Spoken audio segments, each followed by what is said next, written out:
Winston Churchill to Mark Twain and beyond. A written picture of the past is on full display inside the National Canal Museum in Easton as an autographed portrait collection from the man who made Bethlehem Steel a global power is now open to the public.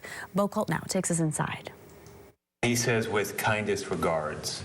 So a little bit more than just a plain old signature. From literary great Mark Twain to Charles M. Schwab. Autographed pictures of authors, industry titans like John D. Rockefeller Jr., tea magnate Sir Thomas Lipton, silent film stars, British prime ministers, to presidents like Teddy Roosevelt and inventor Thomas Edison. To the hustler. To the master hustler. To the master hustler. Yes. One thing about Schwab is that he knew just about everybody. But also to look at the difference in how people autograph portraits. You can kind of read between the lines sometimes on what these relationships might be. At one time, all hung in Bethlehem Steel President Charles M. Schwab's offices. And for the first time since the 1980s, about 25 are displayed through December inside the National Canal Museum for the exhibit To My Much Esteemed Friend, the autographed portrait collection of Charles M. Schwab. Director of Museum and Archives, Leanne Greco. Typical way of exchanging information with your fellow business partners these days is to exchange business cards. Well, back the practice of the time around the late 1800s, early 1900s were to exchange these autographed portraits that you'll see on the wall.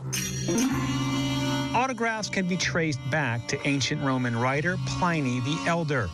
The practice ran out of ink when Rome fell in 476 AD, but resurrected during the Renaissance as wealthy travelers used an alba amicorum, a friendship album that personalities met along the way signed. That's very fragile, unfortunately. Very fragile indeed. A 1783 signature of George Washington, part of the more than 600 signatures of Lehigh University's special collections that also include Charles Darwin and Dickens. What we're doing now is experimenting with AI. To transcribe cursive letters, says director Lois Black, adding, while John Hancock's signing of the Declaration of Independence is universally recognized, reading that way of writing is withering, and using signatures and autographs helps revive and recognize the style among newer students. Is this a lost art? Black says no. The historical figure, whether it's a musician, an athlete, a scientist, or a humanist, actually handled that document. It has some value. It becomes a relic.